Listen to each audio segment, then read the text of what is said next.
करनाल, एक गांव हरसिंहपुरा से 24 नवंबर 2022 को उसी गांव की एक 55 साल की महिला राजवंती अपने घर से कहीं गायब हो गई। पुलिस अब राजवंती की गुमशुदगी के मामले की जांच कर रही थी, लेकिन उनका कुछ भी पता नहीं चल रहा था। वो अपने घर में किसी को बताए बगैर कहीं चली गई थी। इस सिलसिले में घर वालों ने घरौंदा थाने में रिपोर्ट लिखवाई थी। महिला की दिमागी हालत ठीक थी, किसी से कोई शिकायत परेशानी नहीं थी। अचानक कहाँ गई ये राज बना हुआ था। ऐसे में अब गुमशुदगी के इस रहस्यमयी मामले की जांच सीआईए स्टाफ के हवाले कर दी गई। इस बीच पुलिस का ध्यान एक अजीब इत्तेफाक पर गया।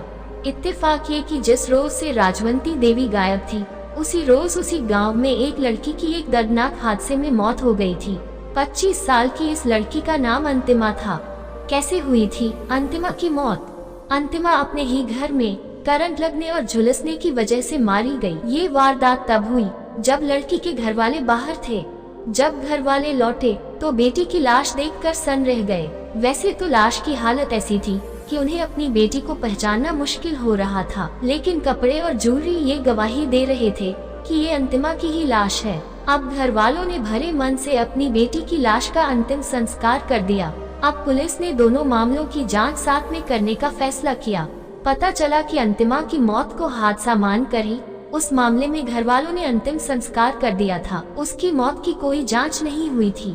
ऐसे में सीआईए स्टाफ ने अंतिमा की मौत के बारे में पता करना शुरू किया। अंतिमा की मौत के बाद पुलिस ने उसकी सोशल मीडिया अकाउंट्स की पड़ताल की और इस कोशिश में उन लोगों को एक चौंकाने वाली बात पता चली।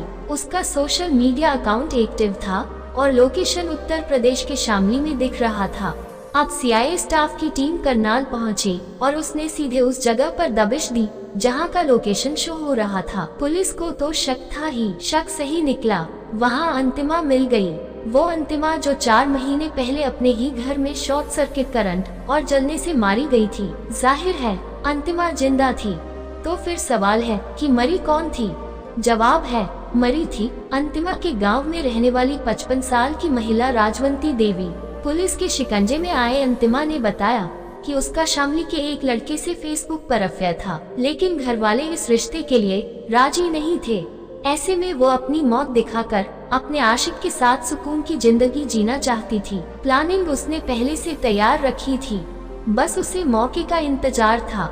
इत्तेफाक से 24 नवंबर को उसके घर वाले कहीं बाहर गए थे और मौका पाकर उसने अपने पड़ोस में रहने वाली राजवंती देवी को बुला लिया। इसके बाद उन्हें पानी में नींद की गोली मिलाकर दे दी। जब राजवंती गोली खाने की वजह से बेहोश हो गई तो पहले उसने राजवंती का गला घोंटा, फिर करंट लगाया और फिर अपने कपड़े पहनाकर आखिरकार उसकी लाश जला दी ताकि उसकी पहचान न हो सके।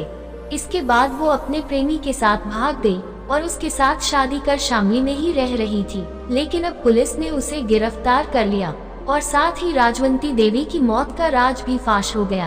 आपका इस कहानी पर क्या राय है, हमें कमेंट में बताइए और चैनल को सब्सक्राइब कर दीजिए ताकि ऐसे ही वीडियो जब हम डालेंगे तो नोटिफिकेशन पहुंच सके। और अपने दोस्तों के साथ शेयर जरूर करें। ये रियल घटना है।